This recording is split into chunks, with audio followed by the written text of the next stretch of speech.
नमस्कार, एक बार फिर से हम हाजिर हैं अपने और आपके इस खास कार्यक्रम डॉक्टर स्पीक को लेकर। बेहद महत्वपूर्ण ये इसलिए हो जाता है क्योंकि कोविड-19 से संबंधित कोई भी सवाल, कोई भी अगर शंका आपके मन में है तो आप डायरेक्ट यहाँ पर डॉक्टर से कनेक्ट कर सकते हैं और अपनी शंकाओं का, अपने भ्रमों का समाधान पा सकते हैं, अपने प्रश्नों के उत्तर पा सकते हैं। और आज हम एक खास थीम लेकर आए हैं क्योंकि आप जानते हैं 17 सितंबर को हाल ही में अभी वर्ल्ड पेशेंट सेफ्टी डे मनाया गया और इस बार की उसकी थीम थी health worker safety, a priority for patient safety. तो पेशेंट्स की सेफ्टी कितनी जरूरी है और उसके साथ ही जो हमारे कोरोना वॉरियर्स हैं, जो हमारे स्वास्थ्य कर्मी हैं, जो हेल्थ वर्कर्स हैं, उनकी सेफ्टी कितनी जरूरत है, इस पर हम चर्चा करेंगे आज के पूरे 1 घंटे के कार्यक्रम में। और आपके पास भी कोई सवाल हो तो आप इससे पूछ सकते हैं। डॉक्टर्स का एक पैनल हमारे साथ रहेगा और मेरे साथ रहेंगे मेरे सहयोगी Gautam.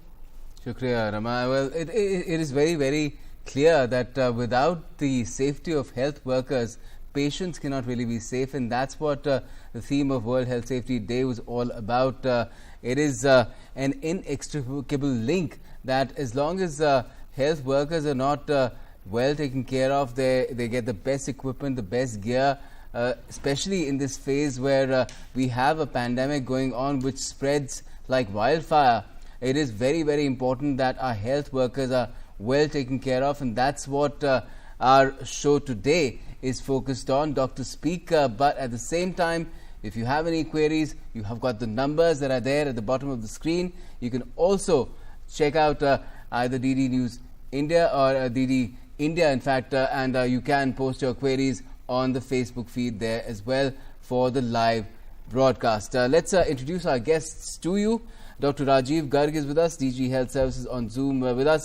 Dr. Rajesh Malhotra is also with us, Director Trauma Center at All India Institute of Medical Sciences in Delhi, and Dr. J.S. Arora, Director Patient Safety, Gap Health Foundation as well. First to you, Dr. Rajiv Garg, just tell us in terms of how critical is patient care and the link that is there with the care for health workers, their safety.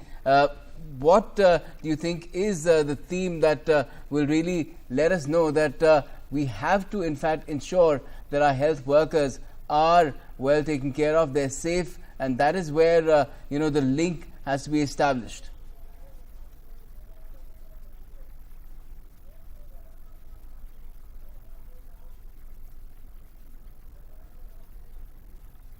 National Patient Safety Day, or in fact the World Patient Safety Day on the 17th of September, and today is the 20th. And as we know that if the health workers are safe and they can take care of the patients very well, and in the present pandemic, as you know, it's a global pandemic, and we have heard of stories how the health workers have dedicated themselves and they have suffered in between. They have stayed away from the family, doing round the clock duties in certain places.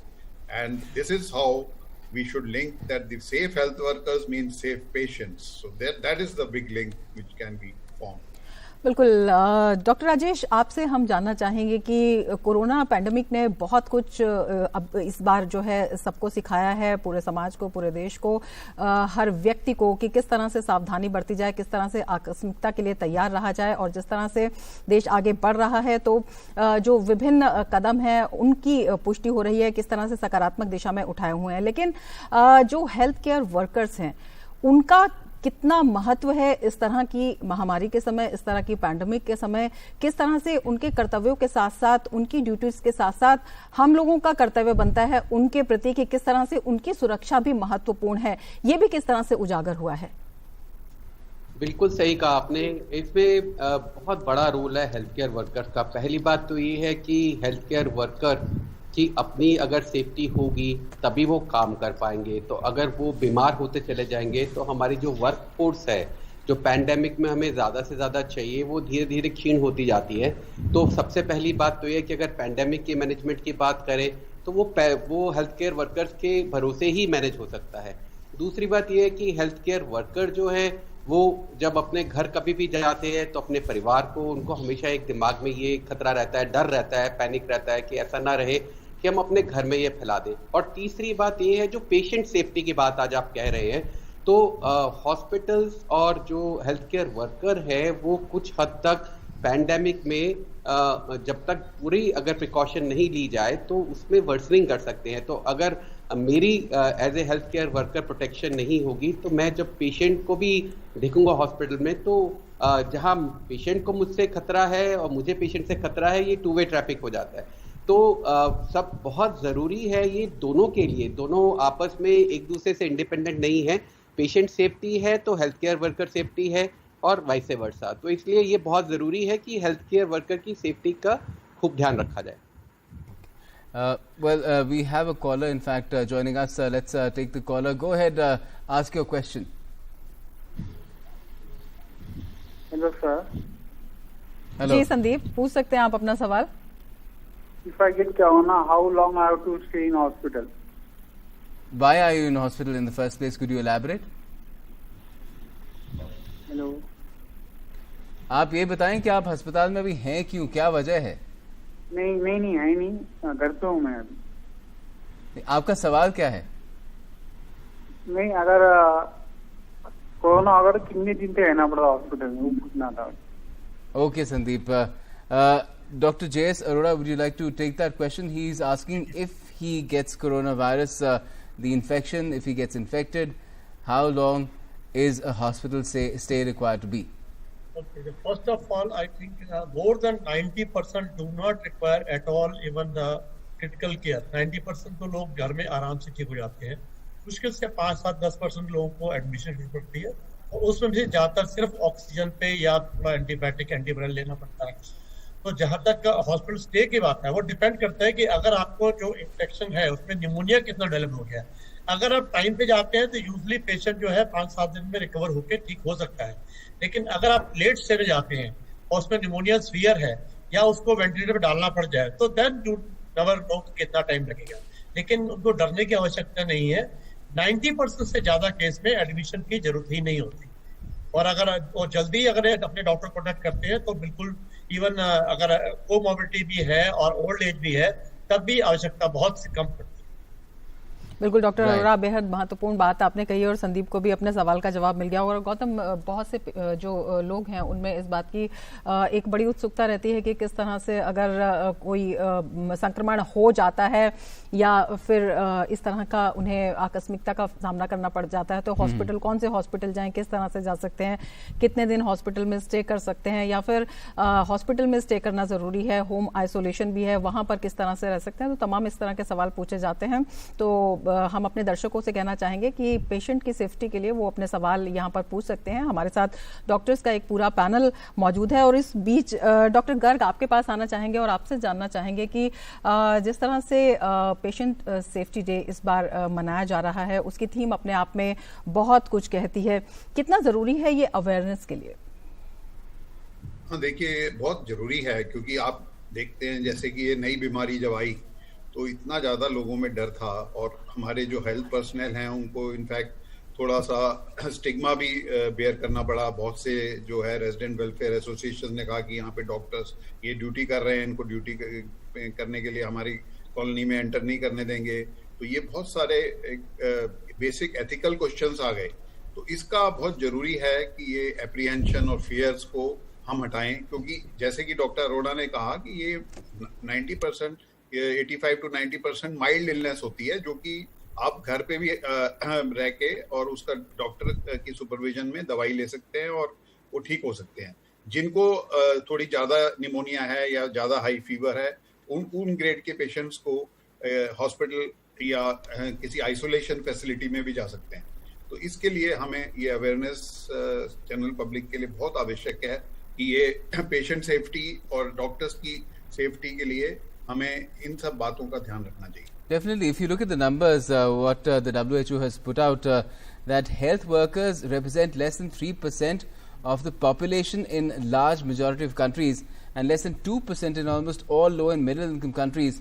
But around 14% of COVID-19 cases have been reported to WHO, and these are among health workers. And in some countries, the proportion can be as high as 35%. So that's the kind of vulnerability, Dr. Malhotra, healthcare workers have had because of the environs. The working right there where the infection is perhaps the highest. The pandemic is the most potent to provide them protection. Steps have also been, laid out by the WHO. To what extent do you think they're being followed? You are very right, actually. But you know what? The responsibility for patient safety. Let's talk about that first. The responsibility for patient safety lies with the patient himself as well. We must reiterate this point, because if a patient doesn't go for testing because he is scared, if a patient doesn't want to go to hospital because he doesn't want to be stigmatized or quarantined, if a patient doesn't seek the treatment in time, then it makes the job very difficult for the healthcare workers to even save him.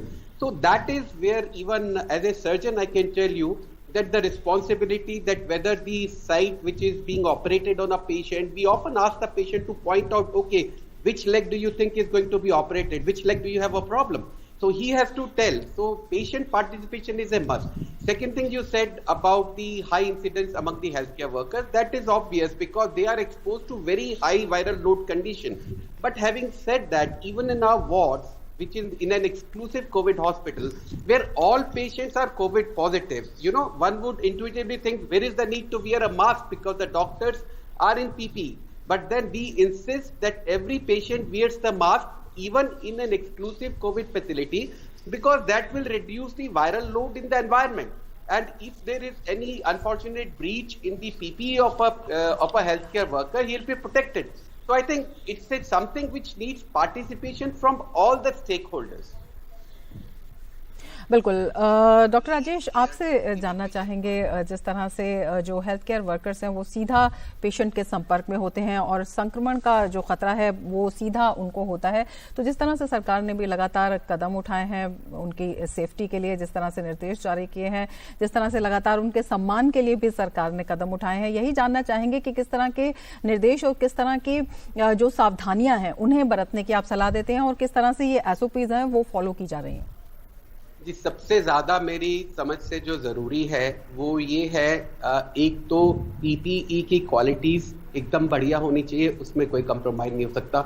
उसकी dawning and doffing, जब हम PPE पहनते हैं और जब हम PPE उतारते हैं, जब हम PPE उतारते हैं उस समय सबसे ज्यादा संक्रमण का खतरा होता है, और आप सही तरीके से उसको तभी उतार सकते हैं अगर आपने उसको सही तरीके से पहना है। तो हमारी एक डेडिकेटेड वर्कफोर्स ट्रॉमा सेंटर में रहती है, जिसका सिर्फ ये काम है कि ठीक से PPE पहनी जाए और ठीक से उतारी जाए। अगर वो ठीक से रहती है और उसमें कोई ब्रीच नहीं है, उसकी क्वालिटी अच्छी है, तो ऐसा ही नतीजा आएगा जैसे कि ट्रॉमा सेंटर में बहुत ही लोग, एक इक्का दुक्का केस ही ऐसे हुए हैं जिनको वहां काम करते हुए संक्रमण हुआ, जबकि वहां पे सारे ही पेशेंट कोविड पॉजिटिव हैं। तो इसका मतलब इस चीज से बचाव किया जा सकता है अगर आप ये प्रोटोकॉल फॉलो करें, जैसे आपने कहा था। दूसरी बात ये है कि हर चीज, जैसे आपने कहा कि जो कॉरिडोर है, मूवमेंट है, सेपरेशन है, जो हमारा कोविड एरिया है उसका कंप्लीट सेपरेशन है नॉन कोविड एरिया से। जो हेल्थ केयर वर्कर है उनको इमीडिएटली नहाने की सुविधा है डॉपिंग करते ही। ऐसे छोटी छोटी चीजें हैं जिनसे इन चीजों पे मदद मिलती है। एक और चीज मैं कहना चाहूंगा, जैसे जैसे संक्रमण बढ़ता जा रहा है और बहुत लार्ज लोड है, एक फटीग या एक थकावट आ जाती है। हमारी सिर्फ चिंता ये है कि उस थकावट और फटीग में भी जब आप डॉफिंग कर रहे हैं तो उसमें प्रोटोकॉल का कोई ब्रीच ना हो। इसलिए ये और भी ज्यादा जरूरी हो सकता है कि जब कोई ड्यूटी करके आ रहा है तो उसको देखरेख में ही डॉपिंग करनी है। इसके अलावा जो कई हमारे पास साइंटिफिक एविडेंस आए हैं, हाइड्रोक्सीक्लोरोक्वीन, वो लेने से भी कई जगह ऐसी रिपोर्ट्स आई हैं कि हेल्थ केयर वर्कर्स में इन्फेक्शन, उसका संक्रमण कम हुआ है। तो ये सारी चीजें हैं, जैसे जैसे संक्रमण आगे बढ़ रहा है हमें इसके बारे में ज्यादा जानकारी मिल रही है, तो हम हेल्थ केयर वर्कर्स की सेफ्टी के लिए भी ज्यादा कर पा रहे हैं। Right. Well, we have some queries coming in. We'll keep talking about the issue of the safety of healthcare workers, but at the same time, we have queries coming in from viewers as well. Shweta Srivastav is asking, there are reports about second wave of infection in foreign countries after low period of infection for 3 months. What are the implications in the Indian context? Dr. Arora, if you could respond. Yes, see, as far as now it is concerned, it is even the first wave is peak has not come. So in India, the first, let us see when the peak arrives. I think it will be expected on the mid of the October or so. And when it goes down, then we'll see what is the second peak, or you can say second wave. We have to interrupt this program for a moment because we're cutting across live right now to BJP President JP Nadda addressing at the moment. Let's take that live. इस तरीके से बहरहाल वापस चलते हैं, हम doctor speak की बात करते हैं. हमारे साथ एक कॉलर भी हैं. हम बात कर रहे थे किस तरह से health workers, it's very essential to ensure that they are completely safe and they can function well, but at the same time we do have callers. Asmita joining us from Mumbai. Go ahead, ask your question, Asmita. Mumbai, मेरा सवाल ये है कि अगले महीने मेरे देवर की शादी है और मेरी 2 साल की बेटी है, तो मुझे मतलब जाना ही पड़ेगा. So other than mask, what all precautions should be taken, and what about outside food? Can we consume the food, and what about my daughter? So. Okay, Dr. Arora, would you like to respond to that? हम भी ये चाह रहे हैं, चाहे शादी पे जाए कहीं भी जाए, मास्क का सबसे ध्यान रखें कि अगर प्रिवेंशन चाहिए तो mask is the most important thing that they should take care of. Number 2, जहाँ तक फूड का सवाल है, पहली बात तो ये कि जो इनका अगर वो इनकी घर की शादी जैसे बताए हैं, तो दे शुड आल्सो ओवरलुक, उनको भी सुपरवाइज करना चाहिए कि जहाँ फूड बन रहा है, जो केटरर है, जो उसके वर्कर हैं, उनका पहले थर्मल स्क्रीनिंग है, अगर हो सके तो उनका पूल टेस्टिंग भी कर सकते हैं ताकि उनको कोई कोविड का लक्षण तो नहीं है, या इवन RT-PCR कराना चाहिए. दूसरी चीज, अगर फूड कुक्ड है तो उसमें तो बिल्कुल चांस नहीं है कि कोविड आपको ट्रांसमिट हो सकता है. इट इज ओनली अगर अनकुक्ड फूड हो और उसके बिना ग्लव्स के, बिना उसके हाथों को लगाया जाएगा, तब थोड़ा चांस है. बल्कि फूड से भी ज्यादा चांस इस बात के ऊपर है, अगर वहां का कोई दूसरा वर्कर भी है जो कुक नहीं भी है, दूसरा है, और उसने कोई टेबल है, चेयर है, जो और चीजें हैं उसकी हाल की हैं, या तंबू है, कुछ भी है, उसको अगर ने वहां पर छींक दिया या उसको सिम्टम आ रहे हैं और उसको वो उसके हो सकता है, that is a more common chance. लेकिन अगर ये मास्क पहनती है तो ऑलमोस्ट चांस नेग्लिजिबल हो जाता है. और अपनी हैंड हाइजीन का ध्यान रखें. बिल्कुल. और इससे बहुत से प्रश्न के साथ बच्चा था तो बताना चाहूंगी, बच्चों में ये ज्यादा सीवियर नहीं होता, इसलिए बच्चों के लिए बहुत ज्यादा चिंता की आवश्यकता नहीं है. उनको स्पेशली मास्क वगैरह की बहुत ज्यादा जरूरत पड़े. बिल्कुल. हमारे वो कॉलर के साथ और भी बहुत सारे ऐसे व्यूअर्स के सवालों के जवाब मिल गए होंगे जो ये कहते हैं कि बहुत जरूरी होता है कई बार किसी फंक्शन में जाना जिसे अवॉइड नहीं कर सकते, और छोटे बच्चों को लेकर जाते हैं तो किस तरह से सावधानी बरती जाए. हम स्वास्थ्य कर्मियों की भी बात कर रहे थे, उनकी सुरक्षा की बात कर रहे थे. डॉक्टर राजीव गर्ग, आपसे हम जानना चाहेंगे, जिस तरह से केंद्र सरकार ने जो महामारी एक्ट है उसमें बदलाव किया, बीमा कवर की बात की, और प्रधानमंत्री का जो स्पेशल पैकेज था उसमें स्वास्थ्य कर्मियों के लिए विशेष प्रावधान किए गए, किस तरह से देखते हैं? एक तरह से उनके सम्मान को देखते हुए और उनकी सुरक्षा को देखते हुए और उनके हित को देखते हुए सरकार प्रतिबद्ध है. जी बिल्कुल ठीक कहा आपने कि जैसे ही हमें पता लगा कि ये महामारी का रूप धारण कर चुकी है, तो अर्ली अप्रैल में ही हमने ये जो है जो पैकेज है प्रधानमंत्री का, जो PMG के पैकेज है, हेल्थ वर्कर्स को अगर इन अनफॉर्चुनेट इवेंट में कि उनकी मृत्यु हो जाए तो उनको उनके लिए एश्योरेंस थी कि उनको 50 लाख रुपए आर्थिक सहायता मिलेगी. और वो सब हेल्थ केयर वर्कर्स और मतलब डॉक्टर्स, नर्सेज, सफाई कर्मी जो भी कोविड-19 पेशेंट्स के संपर्क में हैं उनके लिए लागू है और अभी भी वो चल रहा है. और जैसे कि आपने दूसरी चीज मेंशन करी, एपिडेमिक एक्ट जो था उसमें ऑर्डिनेंस के रूप में लाया गया कि कोई भी अगर हमला करेंगे डॉक्टर्स पे, जैसे अनफॉर्चुनेटली किसी पेशेंट की डेथ हो जाती है तो कुछ हमले भी हमने देखे हो रहे थे. तो इस सर्कमस्टेंसेस में आपको पता ही है कि कल अपर हाउस या राज्यसभा में ये बिल भी बन गया है. अब बिल के फॉर्म में अब ये एक्ट बन गया है. तो अब कोई भी अगर कोई हमला करेगा डॉक्टर्स को तो उसको 6 महीने से 5 साल तक की जेल हो सकती है और जुर्माना भरना पड़ेगा. और इसी तरह से बहुत से कदम डॉक्टर्स की वेलफेयर के लिए, जैसे कि आपने कहा कि जैसे हमारे जो स्वास्थ्य मंत्री हैं, हमारे ऑनरेबल प्राइम मिनिस्टर ने जब शुरू में हम वहाँ से विदेश से, चाइना से पेशेंट्स को लेके आ रहे थे और उनकी फिर इलाज किया गया, तो उन्होंने डायरेक्टली उनसे टेलीफोन पे बात करी. और हमारे स्वास्थ्य मंत्री ने बहुत से दिल्ली NCR के हॉस्पिटल्स में जाके पर्सनली उनका जो है मनोबल बढ़ाया, उनसे बात करी, जो कोविड-19 केंद्रों में जो ड्यूटी दे रहे थे. और भी बहुत सारे अवार्ड्स भी दिए गए। अभी ऑनरेबल प्रेसिडेंट ने भी 26 जनवरी के मौके पे कुछ वर्कर्स को, डेडिकेटेड वर्कर्स को अवार्ड दिए। तो इस तरह से हमने अपने हेल्थ वर्कर्स की मनोबल की definitely steps have been taken to ensure that health workers, doctors, nurses and others, they're all safeguarded. Their safety has been given paramount priority. We have a caller from Delhi joining us, Umesh Rena. Umesh, go ahead, ask your question. Sir, मेरी बेटी को पिछले 10 दिन से fever है। मैंने उसका test करवाया था, कोविड का नेगेटिव आ गया है। बाकी मलेरिया वगैरह भी करवा दिया, एविडॉल भी करवा दिया, सारा नेगेटिव आ रहा है, लेकिन फीवर 99 आ रहा है। Okay, Dr. Malhotra, would you like to take that query? जी, तो इसका आपको ये दो तरह से आपके सवाल का जवाब मैं दे सकता हूँ। पहला ये कि हर बुखार कोविड नहीं होता, हालांकि जब ये महामारी की अवस्था है इसमें पहला शक हमेशा कोविड पे जाता है, और कभी कभी ऐसा होता है कि कोविड का टेस्ट भी नेगेटिव हो सकता है। तो अगर किसी का टेस्ट कोविड का नेगेटिव आया है और डॉक्टर को ये शक होता है कि कोविड हो सकता है, तो टेस्ट रिपीट भी किया जा सकता है। लेकिन अगर रिपीट करने पे भी टेस्ट में नेगेटिव आता है और फिर भी सस्पिशन बहुत ज्यादा है, शक है कि ये कोविड हो सकता है, तो उसको पेशेंट को फिर भी क्वारंटीन और आइसोलेट करना ही बेहतर है। दूसरी बात ये है कि जैसे मैंने कहा कि हर बुखार कोविड नहीं होता है। अब जैसे हमारे पास कई केसेस आ रहे हैं जिन कोविड के साथ भी टाइफाइड के केसेस भी है, कोविड के साथ में डेंगू के केसेस भी हैं। तो अगर आपका बुखार ठीक नहीं हो रहा है तो जांच बुखार के लिए होनी चाहिए। ये कहना बहुत मुश्किल है, संभावना कम है कि ये कोविड हो अगर इतने दिन से चल रहा है। कभी कभी बुखार के बाद ऐसा भी होता है जिसको हम कहते हैं कि बॉडी का थर्मोस्टेट थोड़ा सा खराब हो जाता है। अगर आप वैसे अच्छा महसूस कर रहे हैं, आपके टेस्ट सब नॉर्मल हैं, लेकिन बुखार 99 चलता है, तो कई बार हम ये कहते हैं कि आप उसकी सिर्फ चार्टिंग करिए और इसको अभी इग्नोर करिए, उसके लिए बहुत ज्यादा कुछ करने की जरूरत नहीं है। तो जाहिर है इसके लिए आपको अपने डॉक्टर की सलाह लेनी ही चाहिए।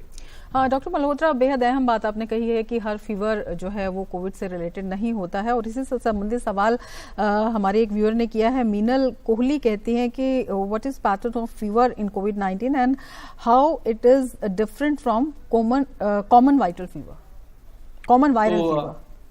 There is no distinguishing feature of fever in COVID as compared to other viral fever. Most of the times we have seen a high grade fever which may start on very early or may come a few days later, after 3 or 4 days after the start of other symptoms. And fever is not present in all cases of COVID, even those who are symptomatic. We know that a large majority of COVID patients may be asymptomatic, but among those who are symptomatic, the fever may not always be present, may be present only in about 2/3 cases. So the key still remains that if you have fever, don't look for any features specific to COVID. In a COVID time, if you have other features like fatigue, that is very common, headache, body aches, and you have cough, and you have difficulty in breathing, you have loss of taste, you have loss of smell, then you have certainly need to go for a test and see whether it is COVID or not. Right. Well, we have more questions coming in. Utpal Kumar Ghosh at the moment, in fact, is on the phone line with us from Bhopal. Go ahead, Utpal, ask your question, please. मेरा सवाल ये है कि मैं एक senior citizen हूँ और मैं 500 mg विटामिन सी टैबलेट लेना चाहता हूँ इम्यूनाइजेशन के लिए। तो पर डे मेरा डोज क्या होगा और कितने दिन हमको लेना पड़ेगा? Okay, Dr. Arora, would you like to answer that?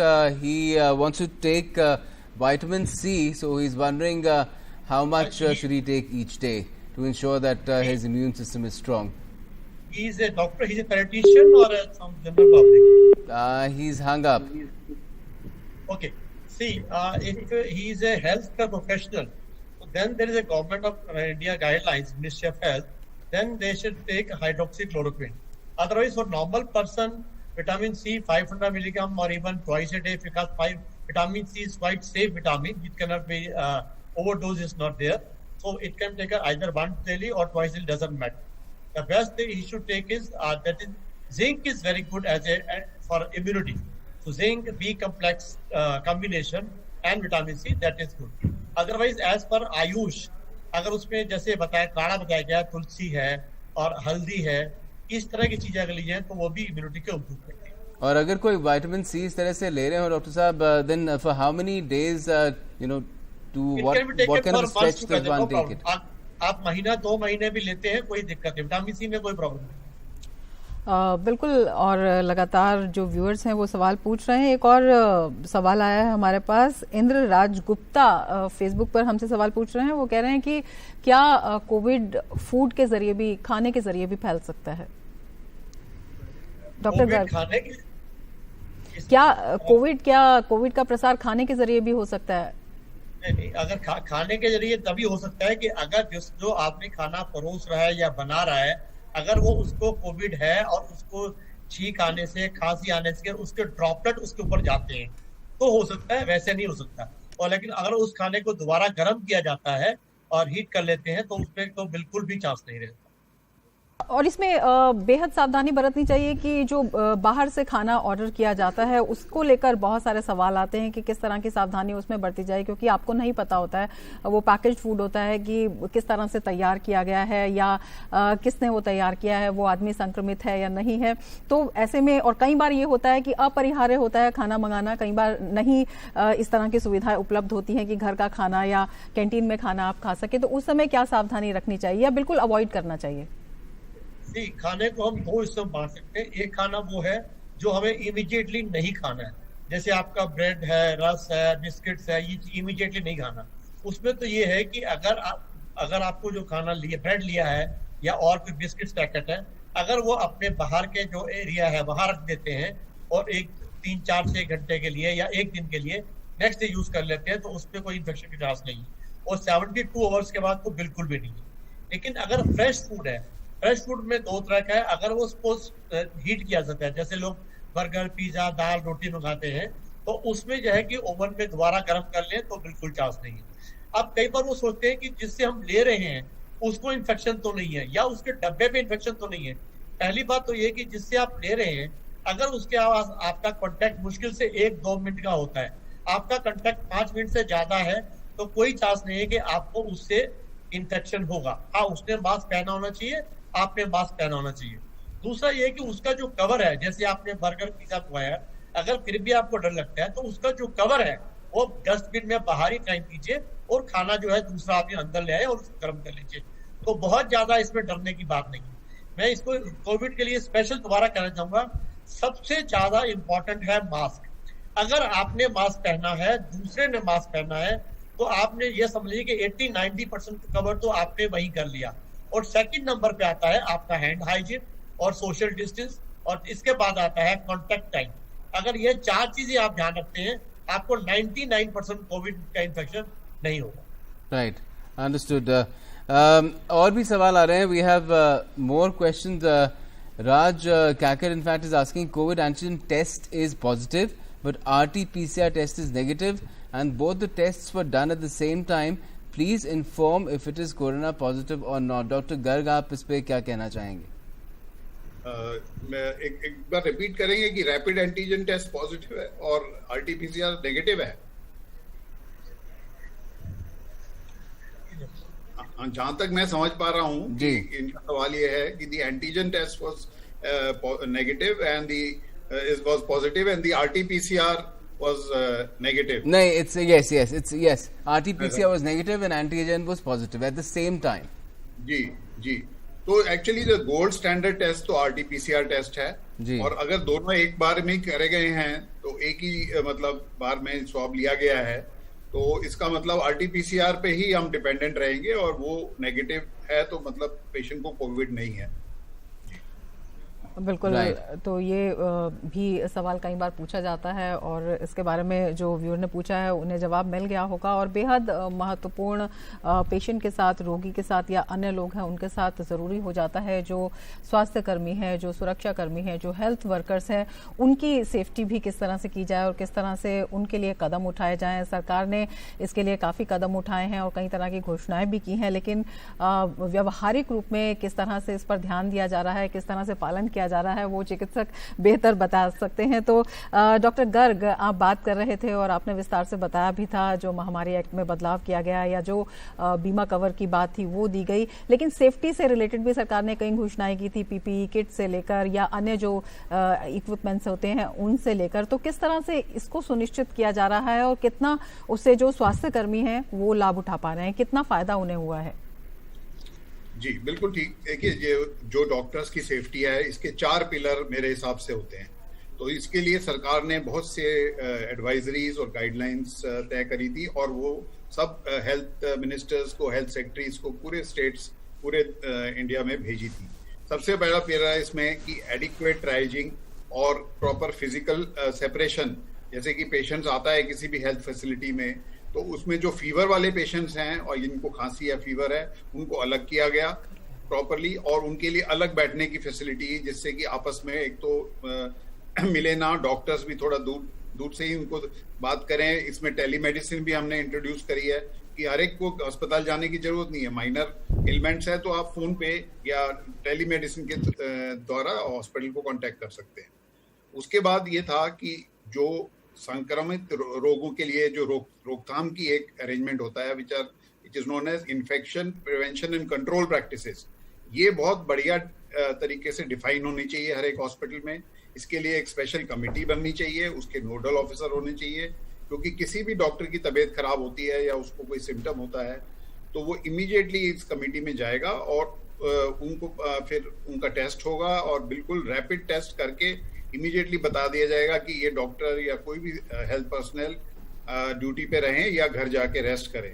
इसी तरह इससे जुड़ जाता है कि जो क्वारंटाइन फैसिलिटी है ये भी हमने दी, क्योंकि अगर जैसे शुरू में प्रोग्राम की बात हुई कि डॉक्टर को कोविड वार्ड में ड्यूटी कर रहा है और उसके बाद अपनी फैमिली के पास जाएगा आफ्टर द ड्यूटी, ये भी हमने अलाउ नहीं किया था।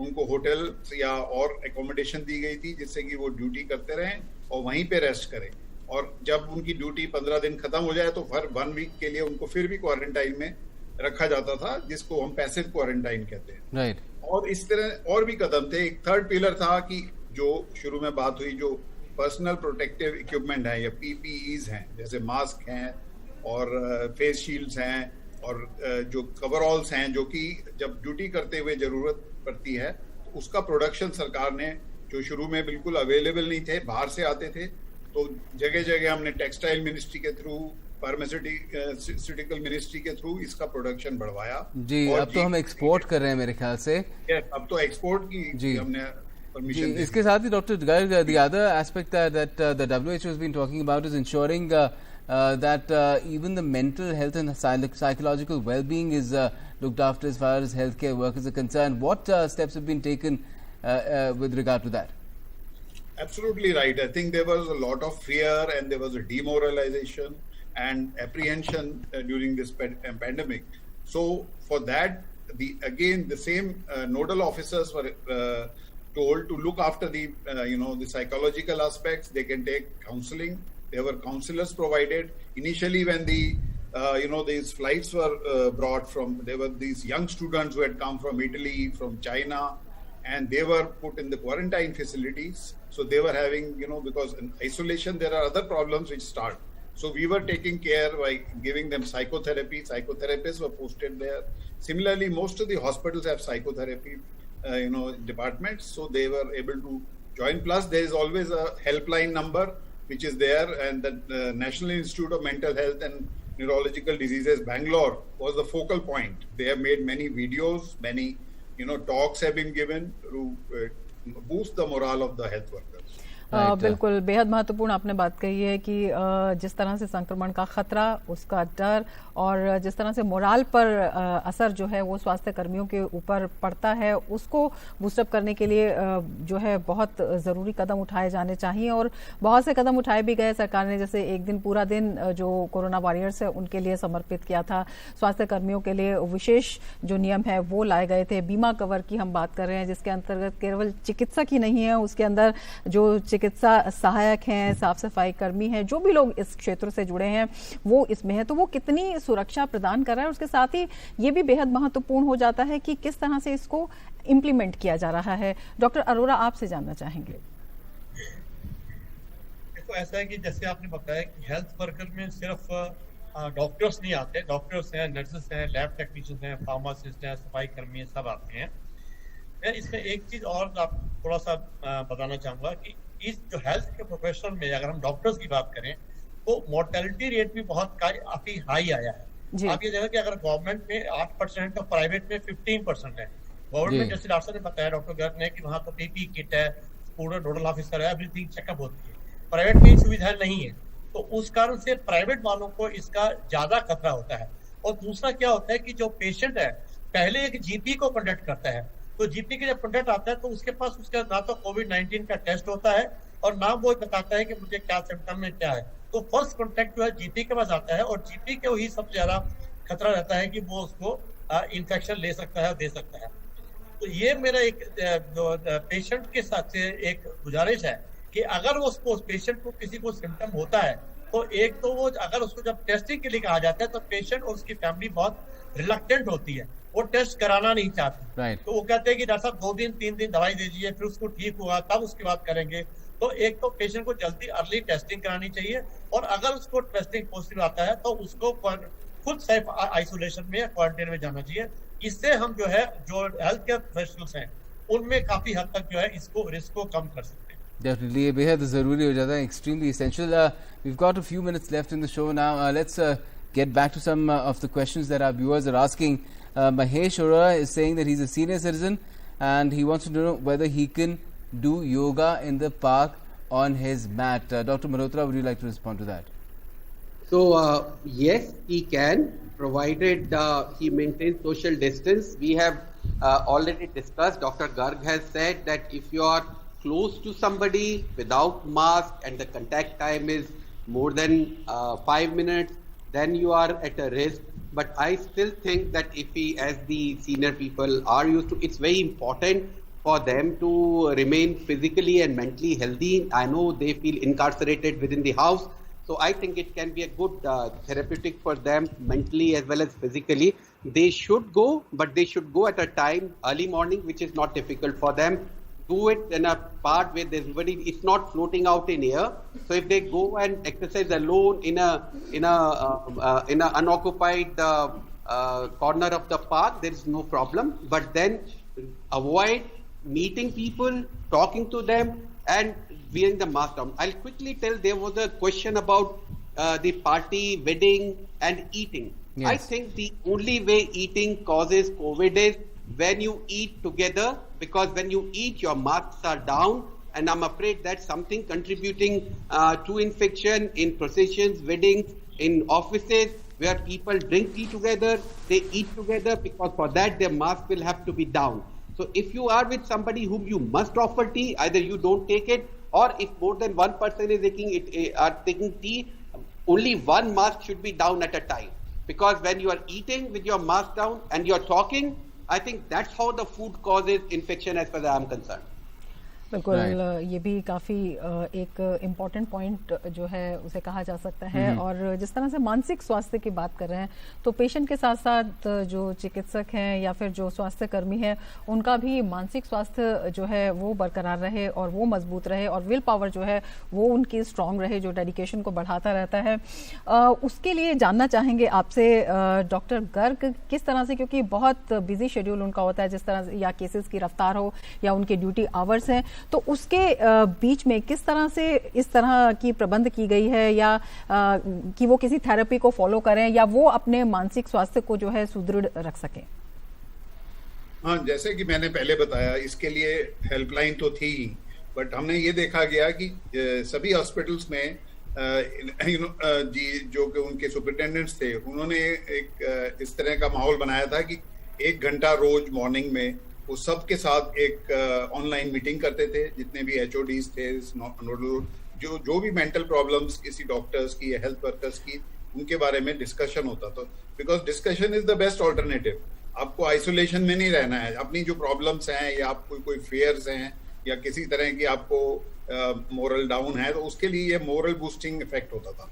तो सारे हॉस्पिटल से हमें ये न्यूज आती थी कि हम 1 घंटा अर्ली मॉर्निंग हम बैठ के सारी अपने आपस की प्रॉब्लम डिस्कस करते थे। Right, yeah, definitely in this difficult phase a wide range of problems have cropped up, but it is always reassuring to know that solutions have been thought of and they're being implemented as well, especially for our healthcare workers, our corona warriors. They're essential to this fight that the nation is waging, the world is waging against this pandemic, and it's very, very important that their safety is ensured and assured. Thank you so much for joining us today in this edition of Doctors Speak.